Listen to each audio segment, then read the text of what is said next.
TikTok irrallee jiraattan online adda addaa jiraattan namoonni adda addaa bilbilanii irraa isin baasuuf ammala akkamitti akka waan tokkichatti fayyadamtan jechuu akkamitti akka irraa isin hin baafne tokkicha sanitti akka fayyadamtan waan itti fayyadamaa jirtan sanitti hanga xumurtanii fixanii irraa baatanitti akka nam tokko isinitti bilbilee isin hin jeene akkaataa itti ofirraa Wi-Fi fi barbaadda daataa keessa galtanii akka itti ofirraa hiitan isin agarsiisa.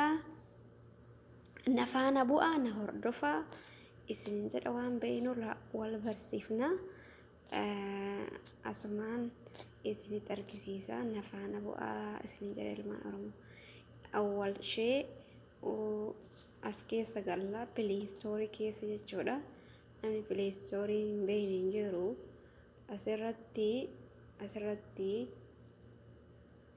asirratti barreessina jechuudha. Kunoo an barreessee jira iyyuu asirratti barreessitan kana asirratti barreessanii isinii baya wanti kun jechuudha.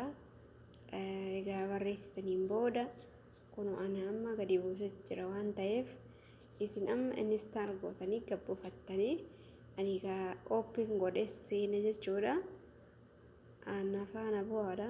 Egaa open gootanii seentaniin booda eessatuudha straight jira stop jira bakka kana jira dowwaanii eessatuuneetiniin seene jechuun keessan oolu na hordofa. Akkuma appii open jettanii seentanii bakka tana xuuxan bakka appis bakka jettu sana agartanii si xuuxanii kunoo jala xuuxanii isinii ol ba'aa jechuudha.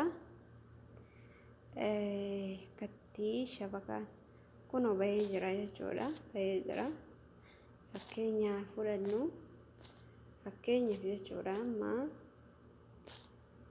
nafaana bu'aa fakkeenya isiniif kaasa kunoo Wi-Fi fi jira daataa jira jechuudha. Barbaadan shabakaa Wi-Fi fi irraa cufuu barbaadanis asiin kana jechuudha. Daataallee irraa cufuu barbaadan kana jechuudha. Fakkeenyaaf amma imo jechuudha. Imo asitti an tokkochuma qabaa iyyuu lama qabdan haa jennu tokkocha kanatti fayyadamuuf tokko ofirraa cuftanii daataa yoo daataa ofirraa cufuu barbaadan daataa fayyadamtanii daataa san cufachuu barbaadan sarara tanatti xuuxanii jechuudha. Raayitii itti gootan yommuu iyyuu akka Wi-Fi ofirraa cufuu barbaadan kun Wi-Fi as jala jira. Wi-Fi irra gaddeemtanii raayitii irratti gootanii jechuudha. Fakkeenya ani imo kana raayitii irratti godhaa jechuudha. Kunoo cufee jira. Wi-Fi waan fayyadamuuf cufee jira. Wi-Fi ofirraa isin immoo daataa yoo fayyadamtan ka daataa akkana cuftan raayitii jechuudha. Garuu raayitii lamaan tana gootanii takkitti yaa kama shabaka itti fayyadamtan irra gootan malee jechuudha. San booda amma man barbaadu irra imo lama qabdanii jechuudha.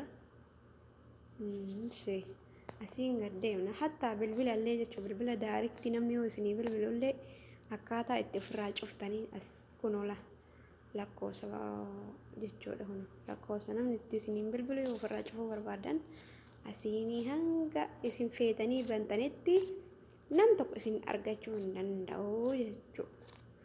Kanaafuu WhatsApp illee jira. WhatsApp fakkeenya kana ofirraa cufuu barbaadan tanuma gadhuuxanii raayitii itti gootan jechuudha.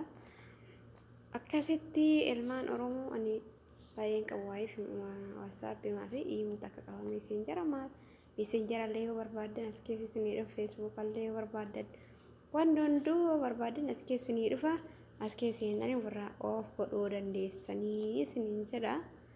Akkasitti YouTube kiyya subscribe gochuuf hin dagatinaa.